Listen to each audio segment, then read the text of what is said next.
What's good, y'all? Welcome back to the channel. Like, share, subscribe, comment, IG, TikTok, bottom video. Just gonna hop right into it. So, back in, original spot, if you've been here for a while, we're gonna get back to the other shit real soon. But, at the moment, we here right now. But, back again with one we can kind of say is technically a North Carolina story. But, what we found out within the last week is that John Anthony Quinn, who you're probably not familiar with that name, but who was actually on the FBI's most wanted list, has been found dead in Asheville, North Carolina, of all places. Like I said, you are probably unfamiliar with that name. I mean, it's not obviously unless you're just a very avid looker at the or watcher of FBI Most Wanted. Probably had no idea who that was, but like I said, he has been found dead in Asheville. He actually, what's crazy is he actually died in December. Obviously, he was most wanted, so he was using an alias, so they didn't know who he was. And within the last couple weeks, they, finally put the fingerprints together to realize he was the man that they were after all this time. And he actually got away with it. What Jack Anthony Quinn was accused of, or I guess you could say he did because they figured it out. That's one of his aliases, Jack Quinn. I mean, it's not alias. It's kind of, John Jacks, that's some name. But so sometimes he was called John Anthony Quinn. Sometimes he's called Jack. That's before he went missing. Some other aliases he went by is Calvin Clunky. That's actually Clunky, which is actually one they thought he was living in Hawaii or Baltimore, Maryland. So other aliases were Dale Cluck, Jack Quinn, which is obviously his name, and James Sullivan. So I don't know what exactly. And when he died, when he went to the hospital, his name was Jim Klein. So those are plenty of aliases. But what they were accusing for is a 1988 Florida heist. So the man wanted since the 1980s for stealing more than $1 million from an armored car company was identified after his death. It ends a years-long search that once made national headlines. News 13's Shelley Garzone tells us how this case came to a close right here in the mountains. Shelley. Well, Tammy, while this case spanned decades, it's now giving new insight into how someone could avoid law enforcement for so long. I spoke with the local Fraternal Order of Police, who says cases like this are rare, but not impossible, especially when someone is able to stay off the grid and avoid any contact that could give them away.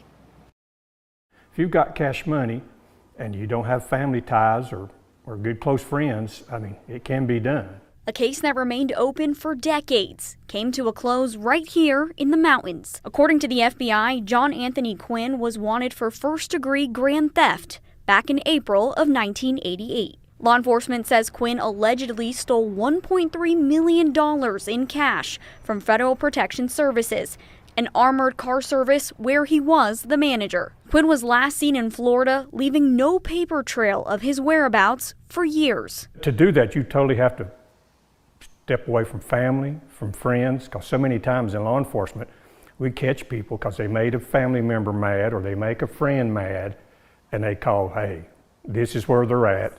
Lance, who has multiple years of law enforcement experience, says while difficult, hiding in plain sight isn't impossible. You can find people that will just take cash money, don't care who you are. And if you need there's hotels, there's hostels, that probably some that would just take cash money. Just knowing the right people, knowing where to stay. But to have no slip-ups for several years, Lance says, is uncommon. A lot of people do get caught just by maybe being in a fight in a bar or getting stopped for a tail light, and they run their license and see, oh, you're wanted here or there.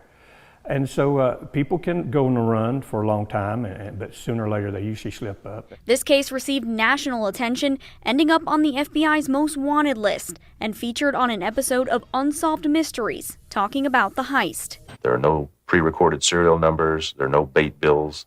The monies are of a varied denomination and basically could never be traced to him. The FBI was able to identify Quinn using a fingerprint card after his death from natural causes at Mission Hospital back in December. Mr. Quinn was actually, he used to work at the Federal Protective Services, which is basically, at this time, they were kind of like what the Brinks Armors truck was before the Brinks Armors truck, and that they would transport all this money. Jack Quinn definitely took advantage of that. So if you haven't seen Unsolved Mysteries or American Most Wanted, you might have seen an episode on this before. I rewatched the Unsolved Mysteries one. Federal Protective Services was a company that provided security and armed guards to the banks and other financial institutions. Every day, the firm handled millions of dollars in cash. So they said on the Saturday of April 9th, 1988, Jack arrived at his office early, as usual.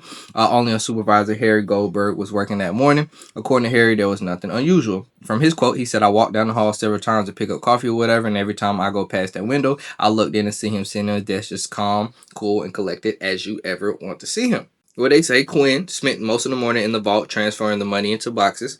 They talked about this in Unsolved Mystery. I would put this in here, but I don't think I could put the Unsolved Mysteries in here without getting copyrighted. So, usually when you bag the money up and, put the loose money in these bags and things of that sort, Harry Goldberg said it either took 20 minutes, he said, but sometimes if it was like a lot of money, it could take up to 30 minutes to 45 minutes at the most. But he basically said it didn't really take much longer than that. So he was actually confused how Jack Quinn was able to do this and have the time for this. So he put the money from the vault into the trunk of the company car. And then he put additional 107,000 into the trunk of his personal car. So in the company car, he put 1.3 million. And then he asked Harry Goldberg to follow him. When he arrived home, Quinn dropped off his car and said goodbye to his wife. Harry Goldberg drove Quinn back to the office. Quinn got in a car that held over $1 million and headed to the airport. So, obviously from there, you can see that the 107,000 he was leaving that to his wife because he planned on leaving, and he obviously didn't want to, he obviously didn't want to leave her stranded. But we're gonna get into why he definitely did that for a specific reason. So if you didn't, just for clarification, 170,000 back then is roughly 295,000 today. So very good chunk of money just to get in one lump sum.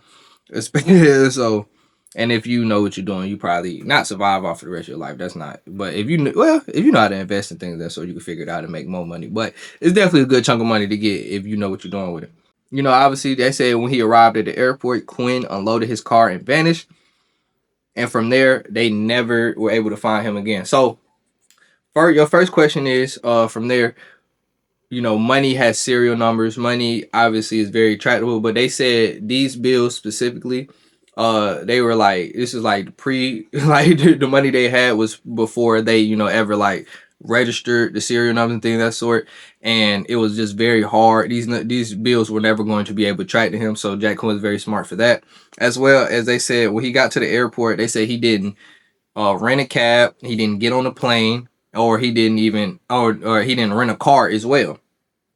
So it was about to go into my theory in a couple seconds. Well, it's not even just my theory; it's other people's theory as well. But I think it's just very obvious. So the next morning, his wife actually found the 107,000 and actually returned it to the police.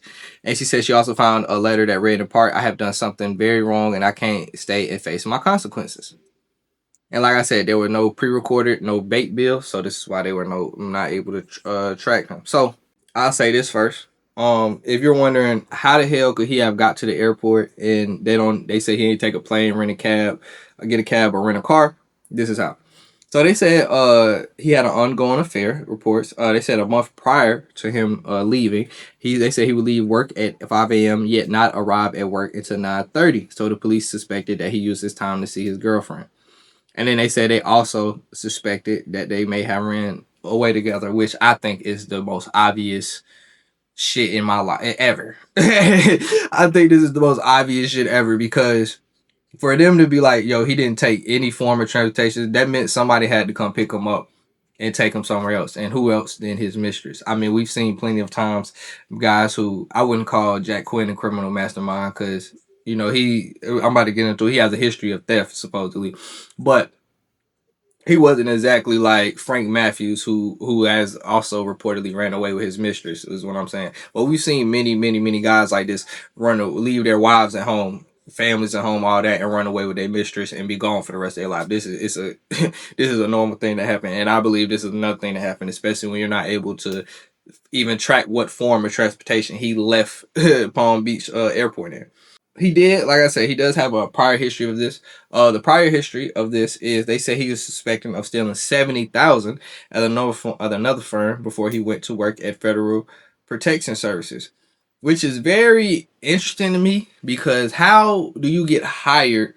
This just told me about a lot about, well, I guess it was kind of hard to get in contact. It's a little harder to get in contact with people. I mean, obviously you had cell phone things of that sort, but it's not like, it was just very. I just think it's harder to like connect the dots on like, oh, this he stole 70,000 from this company, and also if they weren't able to prove it. Also, if they weren't able to prove it, so it's very hard to probably prove that he stole the 7,000, and they don't even know which company. They probably wouldn't even know which company in contact if they worked at Federal Protective Services. They probably would just like, this guy came on a job before. He worked somewhere. He worked somewhere in money before. Yeah, so he had stole 70,000 previously, and now he got away with 1.3 million. So 1.3 million today is approximately from 3.57 million to 3.74 million in today's money, which is, probably enough money to live the rest of your life off of, if you know what you're doing. And obviously, for him to get away with this, Jack Quinn was a very intelligent man. So, like I said, originally when he first disappeared, they thought, he was going by Calvin Clunking. He was living either in Hawaii or Baltimore, Maryland. I haven't really been able to find any details exactly why they thought those places specifically, or like, obviously he's been missing, going through aliases, so it's kind of hard to see if he was actually living there and then he just one day went to Asheville, North Carolina. But fast forward to December 2025, like I said, he went to the hospital and he died. And in March, they were able to, put the fingerprints together that this was actually John Anthony Quinn from all those years ago. So, yeah, it's not too much to it. What I thought was interesting, being in North Carolina in a remote area like that makes sense. I mean, obviously, I would think if you were, the only thing about going like, my first thing is like, I'm shocked he didn't go farther west into North Carolina, because if you didn't know, Asheville's out in the mountains. But Asheville is a decent sized city. It's not one of our bigger cities. It's not like a Raleigh or Charlotte, or I guess even if you go down to like a Durham or a Greensboro, where it's a little bit smaller, but it's still a decent sized city. It's not. It's a little smaller than those cities, but it's not. It's not no small hick town either. I'm shocked he didn't go further west out in the mountains, because, just from my experience with meeting people from North Carolina, going to school and stuff, there are some very, very small towns out west in North Carolina in the mountains that you have never heard in your life, and they're like this small. So that would, that's probably what I would have thought. He would have been very, very remote. But at the same time, with it being very remote, those small, small towns like that, everybody knows everybody. So if somebody just happened to, run up on run up on the American Most Wanted thing, or the FBI Most Wanted list, they probably would have been able to identify him, just because it's like, I know I see this guy all the time because it's not that many people in my city. So he probably, was a little smarter thinking that. So he probably wanted to go to a small town, but not a super small town, where everybody just knew everybody. And so if somebody saw him, they might still be like, oh, I don't really know him anyway. So Jack Anthony Quinn is a very interesting character. I don't try to get on here and root for, criminals, but sometimes you got to be impressed, man. You got to be impressed. The man got away with not 1.3, because he really got away with 1.4, but his wife gave back 100,000 of it. He really got away with 1.4, got away with his mistress, and they never found him until he died. I ain't gonna lie, that's lit. That's lit, bro. I ain't gonna lie to you. So, it really ain't much to it. So, like, share, subscribe, comment. I do to that about the video, and we out.